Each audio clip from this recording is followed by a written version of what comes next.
Hey there, Magpies. Hope you're all doing well. Let's have a proper chat today about one of our young lads who's been quietly working behind the scenes at the best football club in the world. Yes, I'm talking about our Newcastle United. Today, we're turning the spotlight on William Osula, a name that's slowly beginning to echo more and more around St. James's Park. Now, if you've been paying attention, you know Osula isn't exactly a regular face in our starting 11. In fact, he's only had 3 starts this season, and not a single one of those came in the Premier League. But before you write him off, hold on, because the story around him is just starting to heat up. Let's rewind a bit. Osula came over from Sheffield United last summer, and the club put about $10 million on the table to bring him in. That's not pocket change, and it clearly means there's belief in his potential. But the reality is, breaking into the starting lineup at Newcastle United right now, that's a serious challenge. Especially when you've got Alexander Isak, one of the world's finest strikers, leading the line, and when Callum Wilson is fit, his experience makes him the go-to backup. So where does that leave Osula? Well, here's the good news. The coaches are watching, and they like what they see. According to Craig Hope from the Daily Mail, the coaching staff at Newcastle are genuinely impressed with Osula's progress.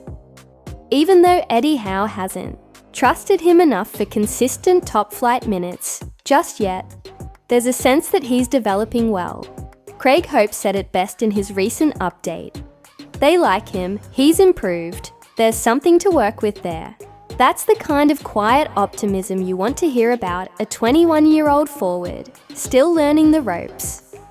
One of the highlights for Osula came in the FA Cup, where he grabbed his first goal for the club against Bromley. And it wasn't just a goal, it was a statement. We saw a glimpse of that pace and sharpness that's got people comparing him to Anthony Gordon. And let's be real, if you're almost as quick as Gordon, you're doing something right. Lewis Hall even mentioned that Osula is nearly as fast as Gordon, which makes you think, is this the perfect late-game sub we've been needing? Imagine Osula coming on in the final 20 minutes with defenders already tired. It could be chaos in our favour. And here's something that gets me excited. With Wilson's contract nearing its end, fans have already begun wondering if Osula could be the natural successor. It's a big ask, of course, but if he keeps pushing in training and taking his chances, why not? So while Osula's time in the spotlight hasn't quite arrived yet, the signs are there. The coaches believe in him. He's making progress, and if he keeps this up, there's every chance the Will Osula project, as Craig Hope puts it, could be something really special next season. That's the kind of story we love, isn't it? A young lad, working hard behind the scenes, earning his place in the best team in the world. Right then, Toon Army, let's talk about Anthony Gordon, one of our brightest stars this season, and unfortunately, a player who's now a serious doubt for our big match against Leicester City on Monday night. Now let's not sugarcoat it. Gordon's been absolutely electric for us. With 6 goals and 5 assists in the Premier League this season, he's been a spark of energy every time he's stepped on the pitch. Whether it's bombing down the wing, pressing high up, or just being a complete nightmare for defenders, Gordon has really come into his own in black and white. He's one of those players who gives everything, every minute, and that's exactly why this injury concern hits hard. The problem? A hip injury he picked up during the international break while playing for England. It happened during their 2-0 win against Albania.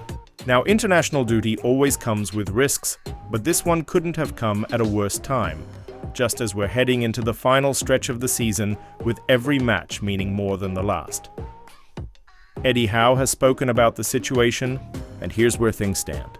Gordon hasn't returned to full training yet. That's never a great sign so close to match day. According to Howe, the injury left him with significant bruising on his leg, and he's still feeling discomfort.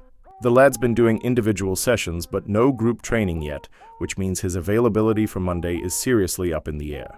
To quote Howe directly, he's still not feeling 100% pain-free. Let's wait and see. Honestly, those are words that make any Newcastle fan nervous, because Gordon isn't just another winger. He's been a vital piece in our attacking puzzle. He's someone who can make something out of nothing, and especially against a team like Leicester, who are fighting tooth and nail to stay up. His pace and energy would have been huge, but that's not all. It's not just Gordon. We're also sweating on the fitness of Alexander Isak and Kieran Trippier, both of whom were forced off in our recent 2-1 win over Brentford with groin issues. Howe said he was waiting for medical updates and would be checking in on them personally during training. Now look, this kind of uncertainty is tough, especially when we're building momentum. But this is where depth matters. It's where belief matters. And you know what? If there's any squad that's shown character this season, it's us. Even with niggles and knocks, we've always fought through. And honestly, we've still got weapons in this team. Jacob Murphy, Miggy Almiron, even a late cameo from Will Osula, who we just talked about, could make a difference. Every player has a role to play, and the fans, we play ours too. No matter who's fit or who's sidelined, we back the lads. So for now, we keep our fingers crossed for Gordon. We hope the bruising fades fast, the pain eases, and he's back doing what he does best, tearing it up for the best football club on the planet. And if not, we trust the team to step up, because this is Newcastle United. We don't back down, we rise together.